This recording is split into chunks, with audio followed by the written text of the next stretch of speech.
Hello, everybody. So this is a part two of our discussion about the Nikon series. And today we're going to cover the remaining three models on our list. That would be a FM10, be the FM, and the, what else do we have here? Just take a look. FE, yeah, they look very similar, so I'm trying to look up the model number. Yeah, so the first one we'll talk about is the FM10. Now, this camera is very unique within the Nikon series because it looks nothing like any other Nikon.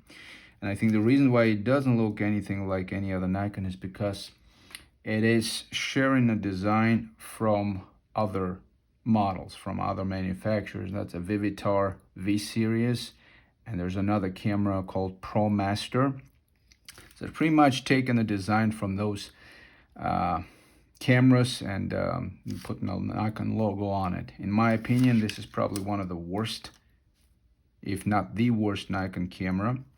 And I don't say that just because it looks out of place. It is really not reliable. It is one of the worst cameras or issues that you can come up with, a list of problems that could come up with these cameras.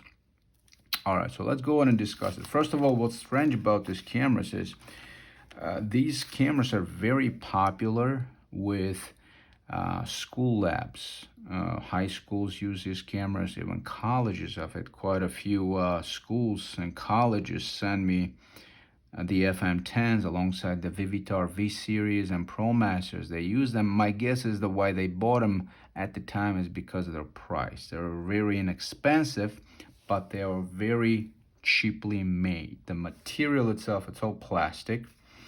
And you can imagine when students use these cameras, they, let's just put it this way, they use them to the best of their abilities. Okay, and these cameras cannot really take that kind of abuse. That if you use them gently, if you use them with respect, they will last you. But if you abuse them, you force them, you drop them, they will not be able to hold on for too long. Okay, so without further ado, let's go ahead and discuss some of the issues. So one of the issues you can find, like even with my camera here, is winding. That's a very common problem. We get these cameras with winding issues a lot. And a perpetrator of this winding issue could be various causes. It could be a winding shaft. It could be a winding lever. It could be a winding base. And some other springs or issues associated with shutter that could also cause winding issues. So there's many things that could contribute to the winding not being able to work or shutter not being able to release. Okay, so I'm basically equating shutter issues with winding issues because they're very similar and could cause issues to one another, so to speak. Okay, so it's a very common problem. Almost every other camera that we get, and we don't get a lot of them, not recently, because I guess they're not really worth people's time fixing them, especially when parts are needed to be replaced, and in most cases that would be the case. So people just get rid of them. But in certain cases, when we get them, winding issues, there's 50%, roughly about 50% of those cameras. All right. Another issue that I get a lot with these cameras is, as you can see here right now, it's missing a battery door. It uses a plastic battery door. It's the most fragile battery door you can imagine. Okay, the material, the quality of the plastic is poorest of the poor. It's not even about the age. It's just poorly designed. And by the way, Vivitar and the Pro Master use the same exact interchangeable battery doors. We can use it from one camera to another, but it's hard to find. We've replaced so many of them. We still have quite a few in stock, but we're running out. So it's going to be difficult to replenish them. And if we run out of them, the only remedy is to I guess, not to replace them. All right, at this particular point. So if you plan on buying an FM, okay, make sure that the battery door is first of all there, and then there's no cracks. Okay, so that's something to look out for, but because this is pretty much mechanical camera when it comes to shutter speeds, but light meter obviously needs a battery. And then if there is no battery door, light meter will not work. So look out for that, please.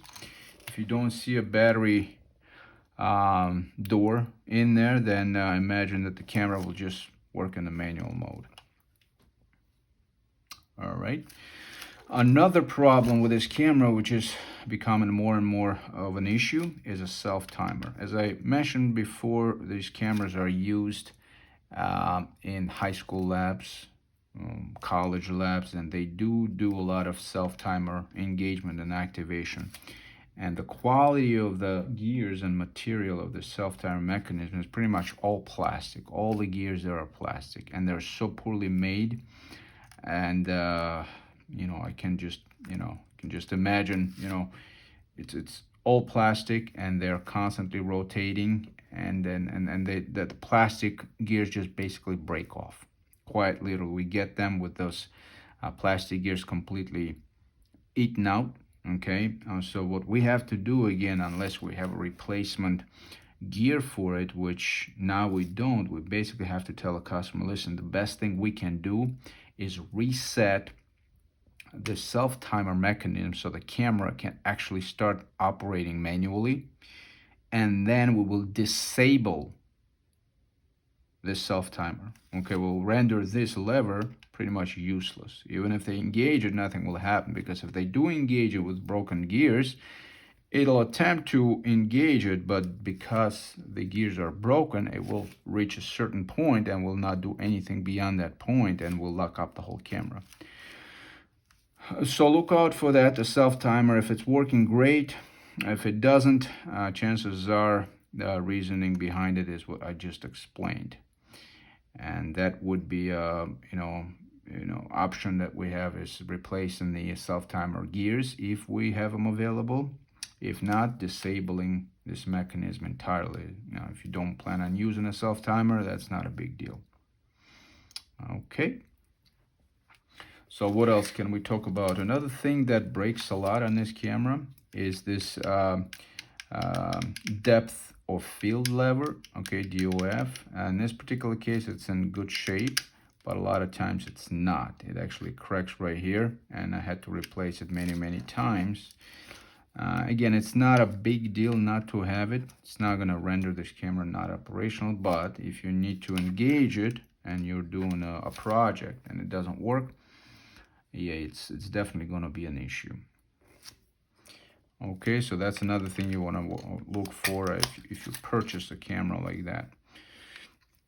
And again, the shutter mechanism that this particular model uses is pretty much the same shutter that's being used in the Vivitar as well as ProMaster. Maybe some of the cameras as well, non-Nikon cameras, are using the same shutter. It's a different shutter. There's a lot of plastic gears, a lot of springs, okay, that can go bad or just break.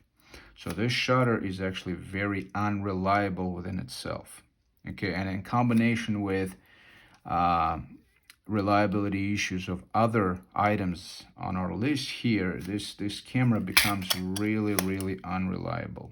And it's, in my opinion, and it's only my personal opinion based on my experiences repairing them, is not worth, unless you already have it, not worth investing in. All right. So, and one last thing I wanted to touch base on here is, let's say that everything on it works, but your light meter readings are either not accurate or they're just not changing. Okay, and this is an LED based light meter. There's 0 plus and minus. And let's say that you're looking through the viewfinder, no matter what setting you have, your light meter always points to a plus or a 0 or a minus and never deviates from it. Okay, the reason for that is most likely the ASA contacts that are located below the shutter speed dial pretty much break. They can break. They don't typically oxidate. They basically break, and then the only other thing we can do is remove this dial assembly, either resolder it, okay, re-glue it, or if we have replacement, replace it. So like I said, this has at least 5 or 6 issues that I can think of from the top of my head that will be something that to look out for, and those are the issues that I've discussed already. So let's go ahead and move on to the next one on our list, and this would be this camera FE. All right, so what can we talk about this camera? Now, this camera is a really good camera. I like it. However, the problem that I'm seeing more and more with this camera is an issue with the shutter, okay, sort of undercharging. If you own this camera or used to own this camera, and maybe you remember winding the lever, okay, and as you wind it, it snaps back into its position, like it didn't engage your shutter, and you can wind it again and it snaps back again, and every once in a while it could engage your shutter, okay. And this problem is prevalent in FE as well as the FM series, FM2 or just basic FM, because these cameras share a lot of parts, okay, between themselves, including the shutter mechanism and design of the shutter. A lot of times what could help is adjusting the winding fork. There's a winding fork that pushes the shutter lever to engage. If we can align it a little bit so there's a little less cushion available for it to push that lever, it could fix it. But in my experience, it's only temporary. The reason why is because the issue is the shutter. Okay, I personally do not know exactly where on the shutter or what component on the shutter needs to be tweaked or replaced to fix it, or if anything. We used to change them pretty much back in the day when we had plenty of replacement shutters. We didn't repair those shutter units, we just replaced them. So since we don't have replacement shutters, and that's what Nikon used to basically recommend, replace shutter. Don't repair it, replace it. And there were plenty of available shutters at the time. I'm talking about 20 years ago, 30 years ago, whenever. And now, obviously, the only remedy is those who can repair those shutters probably know what to do with them. I personally do not know how to fix that shutter, okay? I'm sure there's something in there that can be adjusted, but when and if we do that, and if it goes back to its original problem, we are back to square one, and I don't want to be in that position. So if I get cameras like that with a shutter problem, we basically return them back to the customer, okay? So another issue that you can see with this FE camera is related more to a winding lever. So if you notice, sometimes when you wind the lever, it doesn't snap back. It's almost the opposite of what I've discussed previously just now about the shutter. It takes several attempts for you to push all the way up for it to release. And the shutter releases just fine as soon as the lever snaps back into the normal position. So that is a winding issue that can be rectified, that can be fixed, okay? It's unrelated, directly unrelated to the original problem that I've discussed with the shutter. So if you are experiencing the issue with the winding lever not snapping back or taking multiple attempts, it is related strictly to the winding mechanism, and that can be addressed. Okay, it's not a big deal. All right, another thing that I wanted to quickly touch base on with this camera is the shutter. Okay, so this particular shutter is sensitive to being pushed. Okay, it's not as sturdy or designed basically differently compared to FG, okay, or EM.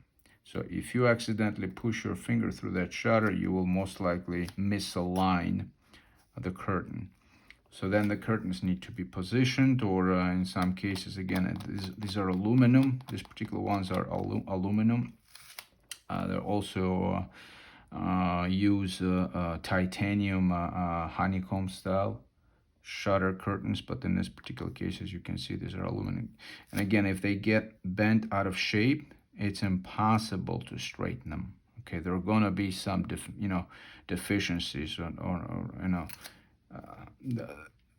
not, shutter curtains will be unleveled, and that's not pretty to look at, to be honest with you. So the best solution would be replacing shutter curtains if they're available. If not, then if the customer doesn't mind seeing those deficiencies on the surface of the shutter curtains, and everything works fine, then that's okay, as long as it's functional. All right, and the last thing I want to talk about with this camera is, again, seals. It's a big issue. Pretty much 90% of all the Nikon cameras that we get, we have to replace seals. They're all deteriorated, okay, for the most part. And again, if we leave those seals unchanged, most likely than not, they will be exposed to light leak. All right, so another thing that I will quickly discuss, it's not a very common problem, but it does happen. So the light meter. So the light meter with this camera is analog. Okay, it has it has a needle. And in some cases, when you see a light meter not responding and it's activated, it goes all the way up to the top, which means that it gets power. However, it does not respond to any settings of the ASA dial or shutter speed dial or operation of this aperture ring. Okay, it could be one of two issues. Most likely scenario, in my experience, is the light cells. Okay, the light sensors, whatever you want to call them, they basically are providing, absorbing the light and providing that information to the circuit board. So if one of those two, there's actually two light cells. If one of those two light cells is bad, that circuit is not really rotating properly, and the light meter is in a way shorted out. Not completely, it's still on, but it's not responding the way it should be.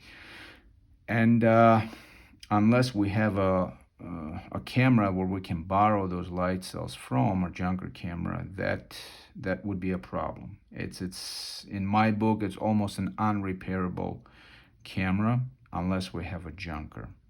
Okay, so that's becoming a pretty common issue.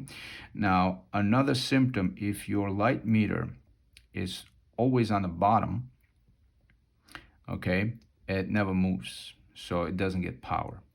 So if you're certain that your battery compartment, the camera, gets power from the battery, chances are the problem is with the light meter itself. It also happens, and a lot of times we can actually troubleshoot it by removing the light meter, and there's a couple of wires on it. We're basically going to provide voltage to them, and that needle is just not going to move. And then we know for a fact that the problem has to do with a bad light meter. Again, problem would be rendered unrepairable, unfortunately. All right, so that's as far as the FE model is concerned. I'll go ahead and put it here. And lastly, I'd like to talk about the Nikon FM camera. Again, these are very similar cameras. Okay, and the difference between this camera and that camera, as you can see, is the ASA dial here is integrated in the shutter speed. Okay, whereas here it's independent.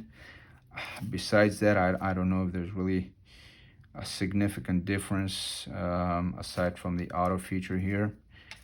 but nevertheless, problems are very similar. Shutter is pretty much exactly the same. Okay, the problems that it can encounter are very similar. If it gets pushed in, it's very difficult to straighten it out, to impossible to straighten it out.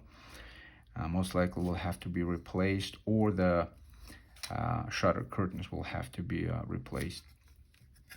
Winding issues, same problem. Okay, if you feel that you have to force your winding lever, you know, in this cocked position, push it for it to release like that, that's a problem. Okay, it needs to be addressed, and it can be addressed fairly easily by those who are familiar with this particular cameras, who service them. Okay, another issue with this camera uses the LED light metering system, not the analog style like here, but the idea is the same. It actually uses similar, I would even say the same light cells as this camera. So pretty much dependencies on the light cells are the same. If they go bad, the light meter will be pointing to plus or minus constantly, not changing the value, basically telling you that there's a problem with capturing the light. Okay, there could also be an issue with the light meter too. The way you see that there's a problem with the light meter, the LEDs simply do not light up at all. Okay, so that would be an indicator that quite possibly there is a problem with the light meter, and in this case, again, unfortunately, would not be repairable. Okay. And the last thing I wanted to discuss with this camera, as well as actually it applies to the previous model, FE as well, and that's the battery compartment. A lot of times what you'll see is the material of this battery compartment is plastic, and if you leave batteries in the camera, those batteries expand, and due to the fact that that plastic is not, I guess, not the greatest material, maybe I'm guessing, it basically cracks. Once that chamber cracks, the contact, okay, the positive contact that sits there, once you push the battery in, shorts out against the camera body, basically rendering this camera useless as far as the power is concerned. Okay, it constantly shorts it out, and the batteries get depleted within few minutes. Okay, 10-15 minutes, that battery is going to be done. So there's two things that can be done. If the battery chambers or battery compartments are available, they can be replaced, or we can also repair those battery chambers, properly repair them, seal them to make sure that they are not causing a short. Again, there's degrees of what we can do. If I've seen sometimes those battery chambers are completely demolished. I mean, they're like just almost blown up to pieces because of that short. Those batteries basically expand rapidly, and they basically destroy the chamber completely. So there are bits and pieces of plastic there.